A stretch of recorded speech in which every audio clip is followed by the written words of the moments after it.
Welcome back, everybody. This is Saturday. This is a wonderful Saturday surprise. My whole weekend is awesome, right?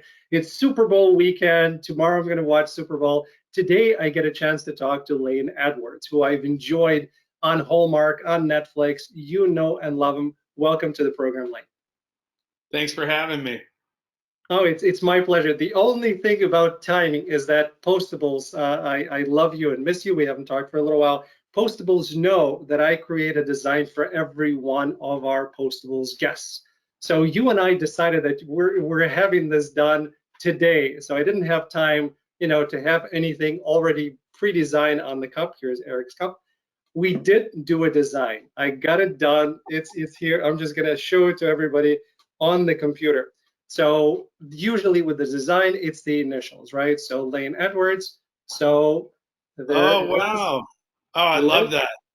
in earnest. That's what kind of looking at your career, looking at the things that I've seen you in, and doing some of the reading about you and listening to the interviews. By the way, Hallmarkies, you did an awesome job. I really enjoyed the interview. Thank you, thank you, thank you for having Lane on.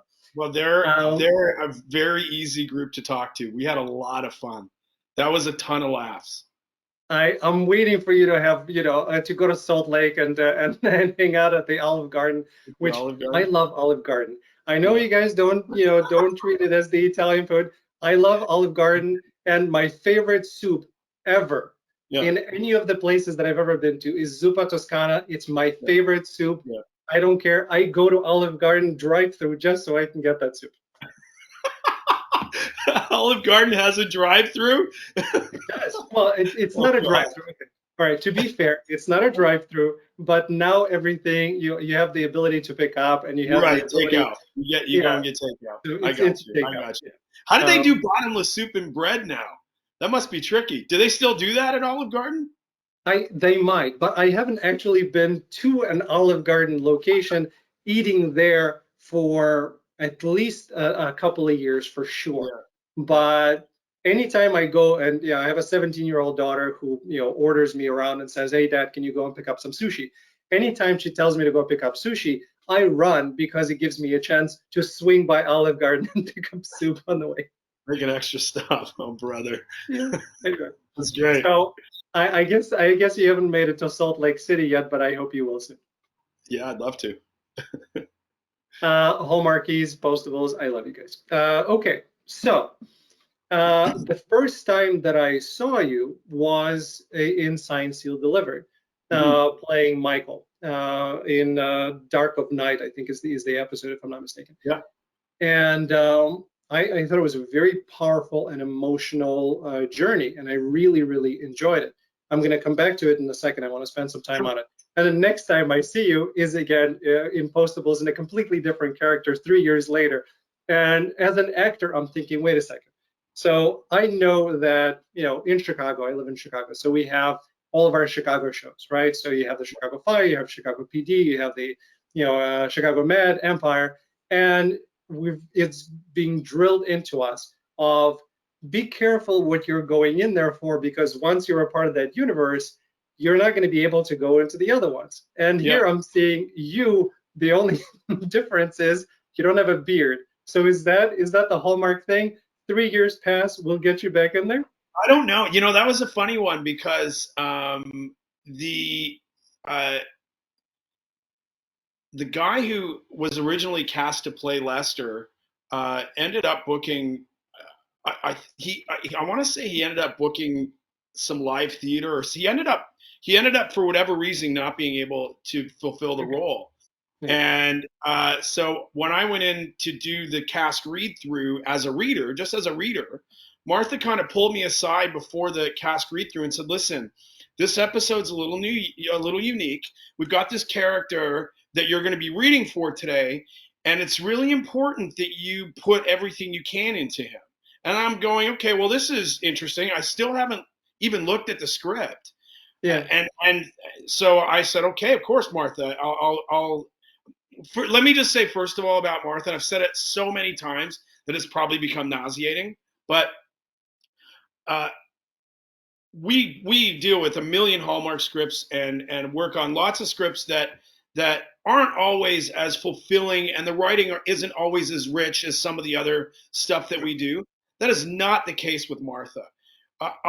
When she asked me that, I knew this character was going to be special, and so all at that point I'm doing is, okay, I want to serve this script the best that I possibly can in a cold read. Yeah. So I did. I went full Lester in the cold read. I kind of got pretty quickly what this guy was about. It was probably around stem to stern or something like that. And I was like, okay, I think I see where we're going with this character. And I just went full Lester. Yeah. And my agent called me the next day and said, hey, they want you to actually come in and read for him for that character. And I said, okay, great. And they brought me, believe it or not, they brought me back a little bit in the read through. They said, listen, we need you to dial him down just a little bit. So that's the Lester that you see is a dialed down Lester, believe it or not. But yeah, I can't at this point. I can't remember what the question was. But he was an absolute joy to play, and it was. I don't think there's a hard and fast rule about Hallmark. I had an audition for a Signed, Sealed, and Delivered for a long time, and did an audition for that role because of Michael Wheeler. But I think that there was enough of a difference in the characters and in the story. I mean, for an episodic, it's a little different as far as universes go. You have a little more freedom when you're doing a franchise of standalone movies. And so I think that probably gave them a little more freedom, and enough time had passed, and the character was just so dramatically different that, it ended up just being a good talking point. Yeah, it was a completely different character. For me, I was binging through the whole universe. So I Yeah. was going from the beginning, and I really just had to wait for the last two films by the time I was done. So it was not a huge wait for me like it was for the rest of the people. So I Yeah. instantly recognized you. I'm like, wait a second, how is that working? Yeah. But let's go back to Michael for a second, because again, really, really emotional and powerful journey. And I Yeah. heard you say how much that role kind of means to you, but tell me more. Well, it's definitely one of my favorite roles. I would say, like career wise, when you kind of look back on it, there are an awful lot of, pack your lunch and go to work roles. That's part of the deal. You kind of Yeah, hope that you kind of hope that you get to do one or two every couple of years that really kind of are resonate with you. And looking back on Michael's one of my absolute favorite roles, and it's one of the most important stories that I've wanted to tell, because, and here's the thing, that performance was, number one, written beautifully. It was written just beautifully. But the other part of it was that the director, Scott Smith, created such an unbelievably safe and collaborative environment. And one of the first things he said when we sat down and talked about the project and about Michael, he said, this is a story about peace and forgiveness. And that was something that I tried to bring to work every day, was that what we were talking about in this, and it's not one of those, like, it's not, it was about peace and forgiveness from the standpoint of some of the most ugly human behavior, the most ugly human behavior. And so there was peace and forgiveness on a much deeper and more important level. And it really challenged the idea of peace and forgiveness. And it challenged how Michael ultimately would look back on his life. The scene at the graveyard is filled with so much regret, so much regret. But in that, he has to find peace and forgiveness. And he finds it, a lot of what he finds in his daughter. A lot of that goodness in Michael, he finds in his relationship with with his best friend, and that's his daughter. And there were a lot of conversations in making it around how that relationship should look. And one of the things that I really fought for was that they should be best friends. He should have spent his entire life doing everything he could to be the best dad he could to her, in spite of what he'd gone through. Um, uh, Otherwise, all you have is this story where he looks back on his life and his life was horrible until he got lucky. And that can't, to me, that can't be the story. There's nothing interesting about that. It's more interesting if Michael's journey is about trying to do the best he can in spite of what he sees as being betrayed in a horrible way, and then finding out later that he made some horrible mistakes and he has to find redemption and peace in the mistakes that he made. But as long as he's anchored in his relationship with his daughter, he can find that. That's the light out. That's his light through. So, And again, I know a lot of the films and certainly a lot of the shows are shot out of sequence. So in this episode, where again you don't necessarily come to forgiveness until quite a bit later, was it shot in sequence? Was it out of sequence? Because from an acting perspective, this certainly is not an easy assignment at all. no, I mean, to be without, giving too many things away. I mean, the graveyard and the prison were in the same place, and we shot the prison scene. So, I mean, we were shooting that prison scene with Aaron Pearl on the same day the graveyard was set up out in front of that building that we were shooting in. Okay. So I don't think, if I look back, I don't think those were on the same day necessarily, but no, we were going back and forth between. That project was an emotional challenge. It was a roller coaster.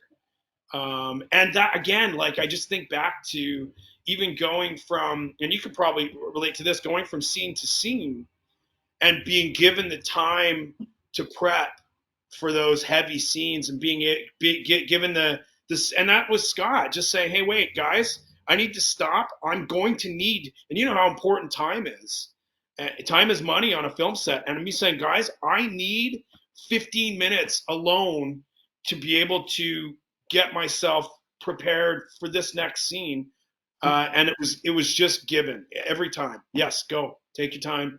And I mean, I can't, I've worked with Scott since then, and I can't tell you how unbelievably gracious he is with the work that we do. And that's not always the case. It's just there are a lot of times where directors have a lot more going on for themselves, and they don't necessarily understand what we do in order to bring what we can to a role. And Scott is just the opposite of that.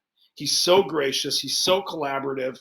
And there's a real kind wisdom in the notes that he brings, and the conversations that he brings to set. And it just made that experience unforgettable for me, truly unforgettable. I mean, there are a lot of conversations. There are a lot of projects that if you ask me about, I'd be like, I'm sorry, Alan, to be honest with you, I don't really remember what that was like. Yeah. This has stuck with me in such a profound way for so many years, that it was just such a meaningful experience. Yeah, and then again, getting into that space, right? So when you have that 15 minutes and getting into that space that you need to be in, how do you stay in it? Because it's not one take, it's many takes, and it's different coverages, and it's a close-up or a wide shot or whatever, right? How do you stay in it? Because that's what I found with myself. Is in one of the takes, one of the things I had to do is the character's daughter commits suicide. He finds out about it. So he's completely distraught, and he's crying and screaming at the world. And you're doing takes, and in the first take, you don't quite feel there. In the second take, it's spot on, it's perfect, real tears, everything is great. Then by the time it comes to the fourth or fifth take, I'm done crying. I don't know where the tears are going to come from. So how do you stay in that moment? Well, there's a couple of Definitely for me, music plays a huge part in that. I take a lot of time with. I come from a really musical family, and I come from a very um, emotionally available family. The joke in our family at big family Christmases and stuff was always that we cry at supermarket openings, Okay. and that's the truth. We're just a very I come from a very emotionally, I would say emotionally intelligent and emotionally available family.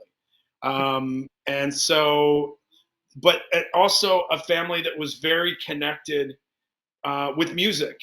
And so it always was, I've always been able to find music that connects me with experiences in my life and been able to find emotion through that. And then a lot of time and a lot of breathing and a lot of focusing on sad things. That's the reality. Those were Yeah. sad days.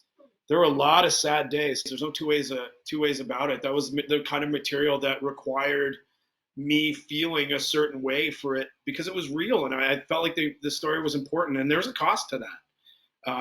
You know, it's not necessarily easy to just bounce in and out um, from those kinds of emotions back to your happy fun life. But also, again, like Scott created an environment where that was really respected. It was respected that those days were going to be difficult and sad, and he fostered a sad and difficult environment. No, that's not true. He made it was a warm and uh, really respectful environment, and it made it a lot easier to live in those kind of spaces that yeah that I feel like that story needed us to live in, needed me to live in. And then, So, and there's something else. I should say one more thing on yeah, that. I was working with some fantastic actors. Uh, Kim Sestad, who is a very good friend of mine, it's not just she absolutely is wonderful at pushing the right buttons for me. Stephanie Bennett was so great at giving me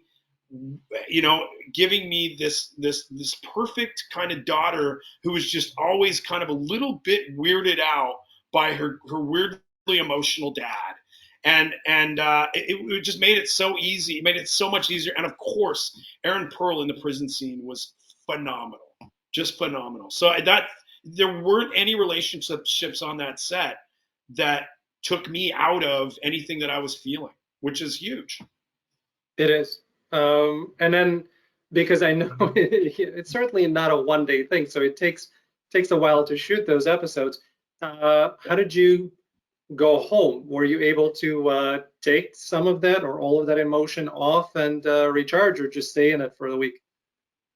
I went home feeling fulfilled every day. I went home feeling satisfied and fulfilled every day. Every day. That project was such a gift. It really was. Very cool. Um, and then on the other side, you get to play Lester, who Yeah. I, Also fulfilling, also I, satisfying. Uh, to me, those are the most fun roles. I'm yeah, I'm goofy, a happy-go-lucky, weird dude. So when I get a chance to do somebody who is much more to the left of that, it's just yeah, so much fun because I can just relax and go. And yeah. I don't know how you find it because you've done drama, you've done comedy. Do you have a preference? Is there one that you enjoy more than the other? Uh, Not necessarily. Drama resonates with me easier, I think, because of my family background. Mhm. Uh, but no, what I would love is a role that I can find myself in somewhere. I can find myself in Lester. I can find myself in his uh, neurotic control issues. I can find myself in a little bit of his arrogance. I can find myself in all that if I'm honest with myself. And that for me was what made Lester kind of fun to play, is getting being allowed to sort of just explore all those parts of myself. And then how do you find, because again, when I was playing that type of a role, or even more or bigger, as we would say, role, I step on stage, I do my thing, and I think I am way bigger than I need to be. And then I Yeah, look in the video village and I look at it on screen. I'm like, he's much smaller than I thought it would. So I actually have to, if I wanted to go bigger, I have to go twice as big yeah, beyond what I think is normal in order yeah, for it to really come across like that on screen. So I'm yeah. surprised that they took you down. It brought me Uh, down a little. Yeah, yeah, I can go pretty big. Yeah, and the writing of him was so big that, um, yeah, it wasn't hard to find Lester's character. It's pretty on the page. He's a pretty simple guy too. Like, mhm, there's not that much that's hidden about Lester. He's not a very complicated guy. He's just pretty much, here I am, take it or leave it. And I love it. yeah, I, I think there's actually like, and Kevin Fair, the director on that one, really liked a lot of the big stuff. Like, one of the there was a day where I was feeling a little bad because I had overheard, when Lester has the the gramophone or megaphone. whatever it's called. Yeah, megaphone. And I heard him say to Kevin, kind of overheard him go, "Does he have to keep bellowing? Does he have to keep bellowing into it?" And I was like, "Oh, jeez." And I kind of went to Kevin later, and I was like, "Kevin, should I kind of not be bellowing as much Yeah, not be yelling as much?" And then he goes, "No, absolutely. Lester bellows. Lester yells into the megaphone. That's what he does." I was like, "Okay." So, let's there's go. moments like that. It's never easy to play a character that everybody thinks is a complete idiot, because you're being a complete idiot all day with everybody all the time. But it's a blast, and I wouldn't want it any other way. I I love wouldn't it. want Lester any. Sorry? I wouldn't want Lester any other way. No, I think this is one of the reasons why we all love Lester is because that's who he was. And you you kind of you take him in and then you just don't want to let go because it's such a fun character. Yep. So I love that. I recently, for me, I recently saw you in Wedding March 5, Mm. where, unlike a lot of your Hallmark roles, you actually have a chance to be the guy with the girl. So I got the I was girl. I Kinda. was happy for you, and it was a nice marriage, and I kept on waiting for something to screw it up because that's the Wedding March kind of mantra, but nothing happened with you guys. You guys were cool. Sorry. It was the other stuff with the friend who I think is an awesome actor as well. I really enjoyed. Tyler. Uh, yeah. How was that experience? Was that and That's great. That was fun. So Sanita Prasad and I worked for a concert venue here called the Commodore Ballroom, which is a very well known. It's a really well known concert venue, and so we were friends already. okay? And Cindy Busby and I have known each other for years. So it's always great when you get to work with your friends. Tyler is a gem. Tyler Hines is one of my favorite people to work with, and of course, Jack and Josie are. I had so much fun with Josie. We had so much fun. We shot out at this. We shot out at it's a place called it's called Harrison Hot Springs, which is a lake with a hot springs and a Mhm. hot spring resort attached to it. And we stayed at the resort, at the hot spring resort for a week. And it's one of those, like, kind of dated, you know, probably the last renovation was in the 90s, so everything's like in that green and mahogany and pink and brass, and there are these people walking around in bathrobes everywhere all over the resort, and it's just bizarre. And so we coming back there every day, and with Josie was a real laugh because she's got a fantastic sense of humor and a great energy. And Jack too. Jack's wit is a little more cutting, and you don't always know if he's joking, but you hope he is. I asked him one point because we were also shooting at a golf course, and we both had a day off at the same time, and Yeah. and I said, Jack, do you want to golf? I mean, he's like known for his pro-am golf prowess. He's won the pro-am, the PGA pro-am, and he's a very, very good golfer. And I was like, hey, do you want to hit 9 holes tomorrow? We got the day off together. And he looked at me and said, I'm not golfing with you. And he turned around and he walked away. That even looks I like was devastated. Hold on a second. That was really good mimicry because that looks like him. When you said that, that looks like him. It's exactly what he said. He said, I'm not golfing with you. And then he turned around and he walked away. And I said to Josie, I was like, Josie, he's a real jerk. And she's like, no, that's Jack's sense of humor. He was joking. And we joked about it after that tons, but it was quite funny. He's very like very, very cut and dry. But Yeah, it was awesome. And that was Mike Roll as well, another phenomenal director to work with.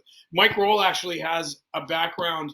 His whole background is theater sports and improv. So he came from improv acting, improvisational acting into directing. So he's got a constant running improv going on while he's working. He's just constantly little quips here and little quips there. And if you're not listening, you miss it. But if you're listening, you're just busting your gut the whole time you're working. And then he'll look up at you like, you got that? And I'm like, yeah, I got that. That was good. Like that just happens constantly. So that was a lot of fun. yeah. I didn't see. I know the sixth one came out where they get married, but I didn't see it. I couldn't find that on Hallmark. I looked for it, so I need to see the finishing. I hope not the finishing, but I want to see these two get married. Yeah. Yeah. How long do these? I know they sometimes call them the movie of the week, but how long do they take to shoot? Well, to be honest with you, it's almost like clockwork. They do 3 weeks. They do 5 Monday to Friday for 3 weeks. So Nice. they're almost always exactly 15 days. With COVID, they've kind of stretched it a little bit to like 17 or 18 days. Okay. But it's really almost a formula. It's just like 15 days, boom, boom, boom. They kind of got it down to a science. In terms of the Hallmark formula, I'm huge fan of Hallmark in general. As kind of the pandemic hit, and as I started watching Science Seal Delivered, they got me into Hallmark, and it allowed me to kind of go away from the negativity that I was experiencing everywhere else, and it got me back to a happy place. And I've never let go Hallmark since then, and I've watched probably over 100 things since then, and I love the formula. But the quick thing on the formula, you in the Wedding March, for instance, you are technically one of the leading guys, but they didn't have you take off your shirt. No. What was with that? Why there's no shirt taking? Did you see? Yeah. Well, I mean, I don't. I think typically it's the leading guy who takes off his shirt, and I suppose we were kind of an ensemble cast, but nobody would have wanted to see that. To be really frank with you, that's just. I mean, that's not going to make any movie better. So I think that was a wise decision on the part of the producers and directors from my character to keep his shirt on. Even the yellow one. There was a shirt in that I hated so much that I had to wear that might have been the one shirt that I would have wanted to take off. That might have been the one shirt that I would have wanted to take off. It was bright yellow, and I just felt like I looked ridiculous in it. But I don't get to choose my shirts in movies. It worked. In Vancouver, how much? Again, for me, if I were moving somewhere, I would be moving to Vancouver because Vancouver is my happy place. They have Hallmark, and I just want to live in Hallmark universe because that's what makes me happy. And I think on the show, and I've spoken with more than 200 actors, at least 40% are Canadian, if not more, and most of them are from Vancouver. There is not one person that I talk to that is from the community that is not a good guy or a good girl. Everybody seems like really, really lovely people. So to me, Vancouver acting, it just seems like a dreamland. Is that what it is like to actually be living there? I mean, yeah. I mean, Vancouver is the city itself is um, rarely beautiful. I mean, it's a rare kind Mhm. of a beauty. Like it's not it's the mountains and the ocean and the beaches and all of that stuff are really fantastic. Like Yep. it's hard to describe if you haven't been here what it's like to drive from Vancouver to Whistler on the Sea to Sky Highway. It's really one of the most beautiful places on earth. So definitely there's that. And yeah, the people as far as the business goes, um, I think Vancouver actors are the kind of actors that mostly uh, pack their lunch and go to work. That's kind of we're a working city, and Yep.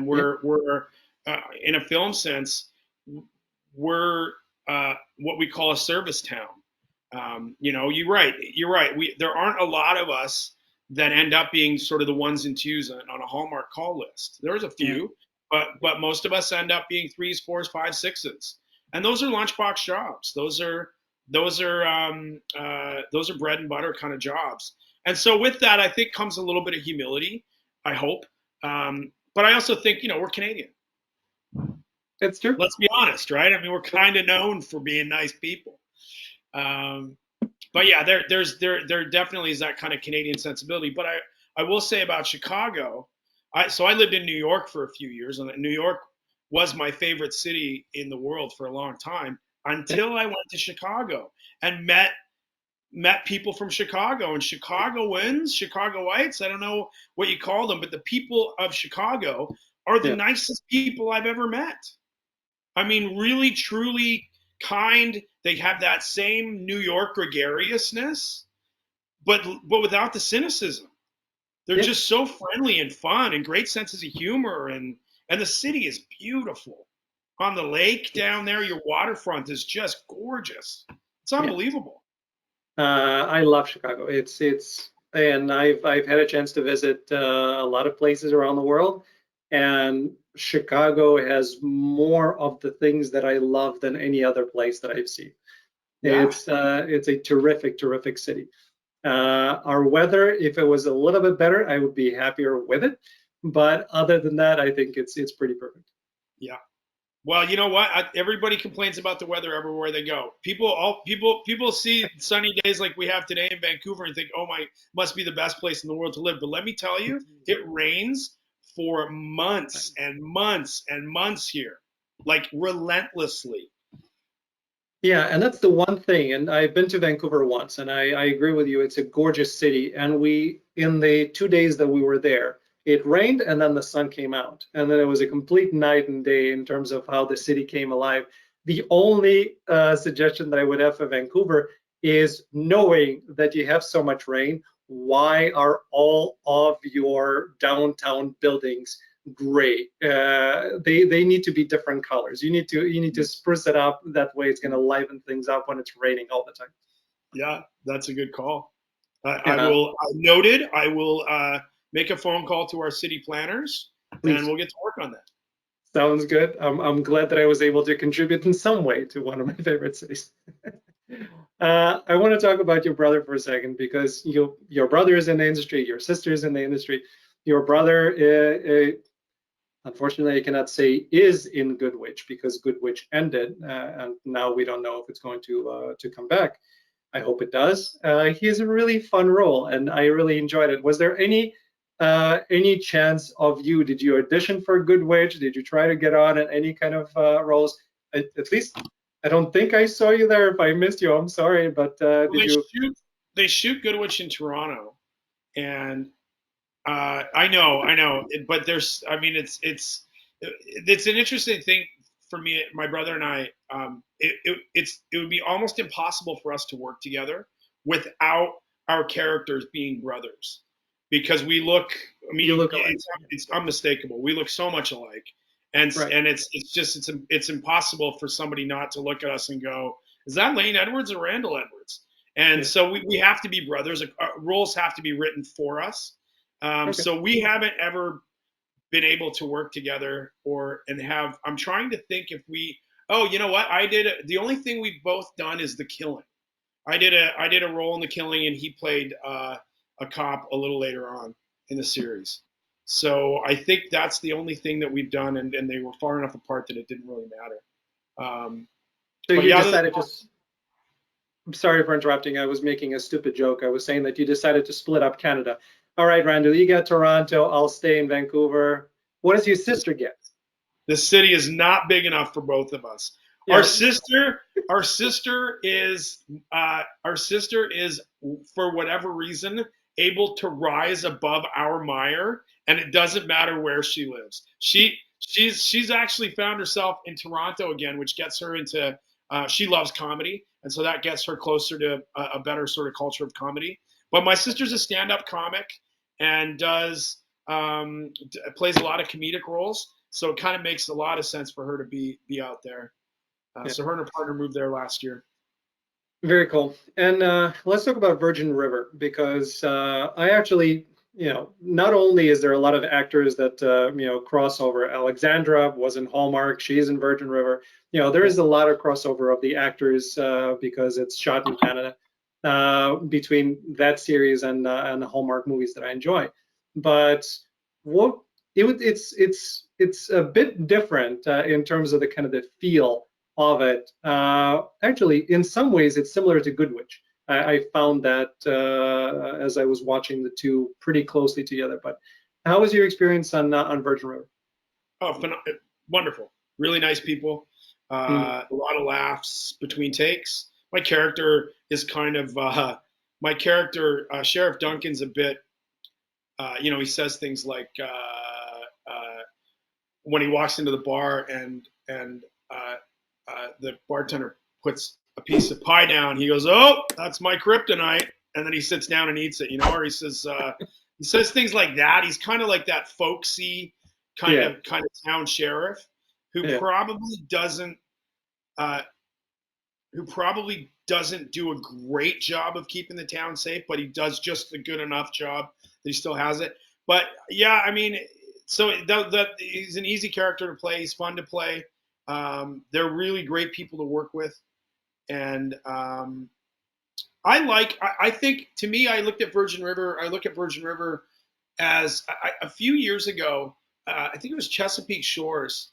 Yes. Brought a character in who had pretty severe post-traumatic stress disorder, and I think it was Chesapeake Shores that brought that character. Either way, it was, to me at that time, it was kind of around the same time that we did the Michael Wheeler episode, and I felt like there was kind of a shift happening at Hallmark where they were willing to sort of take a look at some more important issues, some more serious kind of issues, and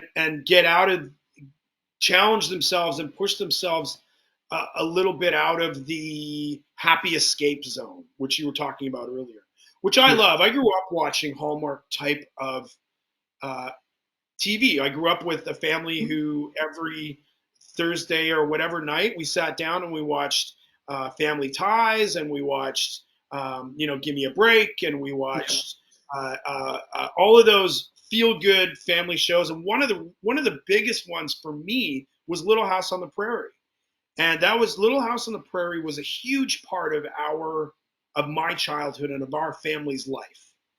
And I remember the episodes that have never left me are the episodes when Carolyn got left alone and cut herself and almost died. And you go through this whole episode of her trying to deal with this infection on her leg that's getting worse and worse. The episode where Albert has to wrestle with his morphine addiction with Charles, and they go and live in a cabin, and he essentially detoxes with Charles for a week out in this middle, when he's 14 years old.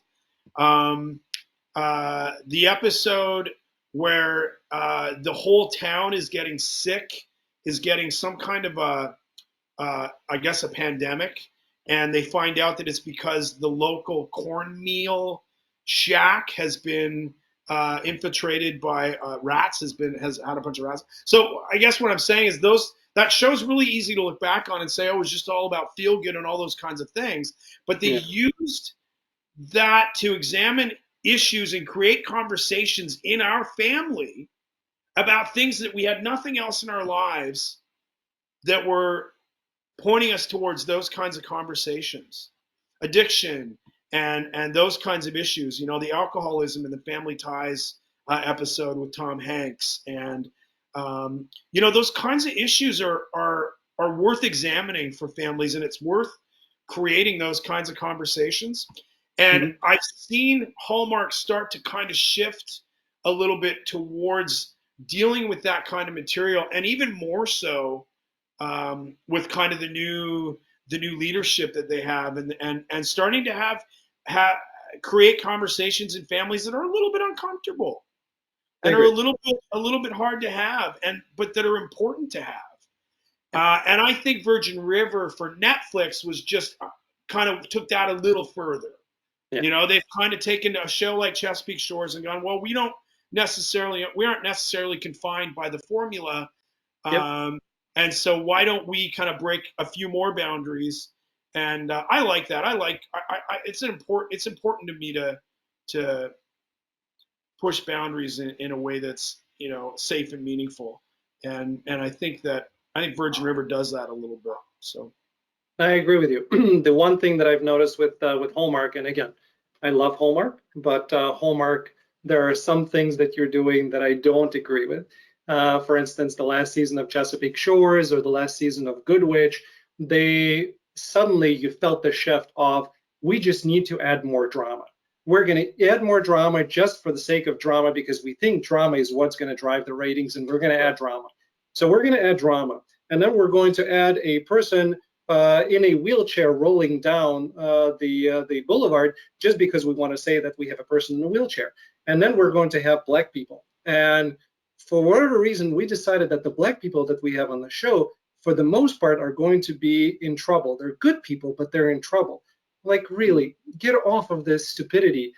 Involve people because people are people. People are people. They have the same issues, and you can just mix people in. That's how real life is. You don't need to place check marks here and there. big boxing. In Yeah, in A Good Witch, a character all of a sudden became gay. She wasn't gay before in season 4. All of a sudden, she's gay in season 5. Really? I have no problem with somebody being gay, but it has to be a reason for it in the character It has to be development. truthful. It has to be honest. Right. It has to be honest. It has to be an Yeah. honest story. I go through that. I have a young person who I'm really close with who has Down syndrome. He's a young Down syndrome actor, and Yeah. he's 19 and 18 or 19, and he has the kind of Down syndrome that affects every part of him. He's not.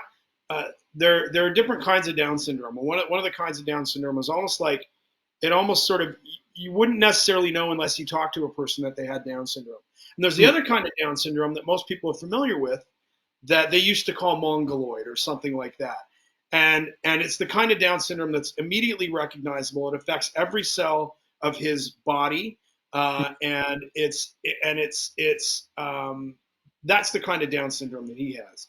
And he's been auditioning for roles that are those similar kinds of roles that you're talking about, where they're sort of it's like they're ticking a box. It's like they're writing this idea of what they would love a Down syndrome person to be like, Yeah. and and and the reality is that it doesn't feel like they've really spent any time in the Down syndrome community with people with Down syndrome, where they wouldn't be writing them the way that they're writing them.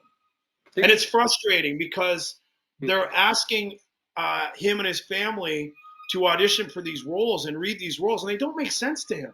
And not because he has Down syndrome. They don't make sense to him because they're not real. They're not the truth of his experience.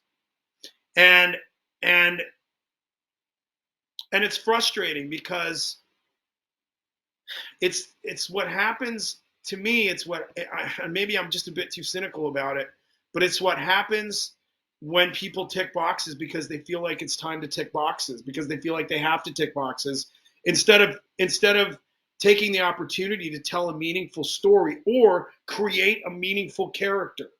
Right. you know, which is what you saw in with the Down syndrome characters in Mare of Easttown. That was a real Down syndrome character, and a Down syndrome character that made sense to me, that Aaron could relate to, that my young person that I work with could Yeah. relate to. He could watch Peanut Butter Falcon, he could watch Mare of Easttown, he could watch Ozark, and those were characters that he could actually find himself in. And the characters that he's reading for right now, he can't find himself in because they're not written for people with Down syndrome. They're written as people's ideas of what people with Down syndrome are like or should be like, or they want them to be like. They want a cute, fuzzy story about how Down syndrome looks, and it's like that's not real. That's part of it, but they're more complicated than that. Right. And it would be great if before you write characters like that, you spent time in that community understanding what their experience is like. And I think that's across the board. That's just good writing. That's just good writing. So yeah, I agree with you. And all But the having said all that, yeah. I as a person who's worked for Hallmark for a long time and noticing the shifts that are going on, and noticing the way that the landscape has changed as far as inclusion, I love it and I'm so behind it. I just want to see I just want to see them continue to challenge themselves to write those characters with more honesty. Agreed. And you see more and more of it. And that's why, again, Wedding March 5, right? Your character's wife is not a white blonde girl, but it's not treated differently. It's not treated as it's a regular person. The fact that she has there's nothing novel about us being together. Exactly, and that's the way it should be, and that's what I loved about. And Canada, I think, is amazing in that, right? Kim's Convenience did a fantastic job in that. Schitt's Creek did a fantastic job in that. They are creating an environment in which all kinds of different people are in one place and they're accepting of each other, and it's not a big deal. And that's the way that it should be. And my dog is agreeing with my sentiment. Um, so I do see it, and I agree with you that it's nice, and more of Hallmark's movies. I saw I'm gonna forget the name of the movie, but I think it's A Christmas Getaway or something like that. It's a film in which is a black lead and a Asian lead, and it's a beautiful romantic love story, and it's great. That's what it should be. So don't check boxes. Just actually let people be people. Yeah, tell honest stories. Yeah. Last thing I wanted to talk to you about, because we have something in common, is we're both with a Ukrainian woman. So you are your partner is Ksenia, who's from Odessa, which I never got a chance to visit before I left. I'm from Ukraine, in a different part of Ukraine, but how is that being a Canadian guy now being with a Ukrainian woman? Any funny things that come out? Well, That first of all, when we talked before about what we were going to talk about, and I said, I don't want to talk about my relationship too much. We don't have to do a deep dive or anything until you said her name and you said it right, and I went, oh well, it lent some credibility to the conversation. Thank you. She's Ksusha, or even shorter form is Sush. Yeah.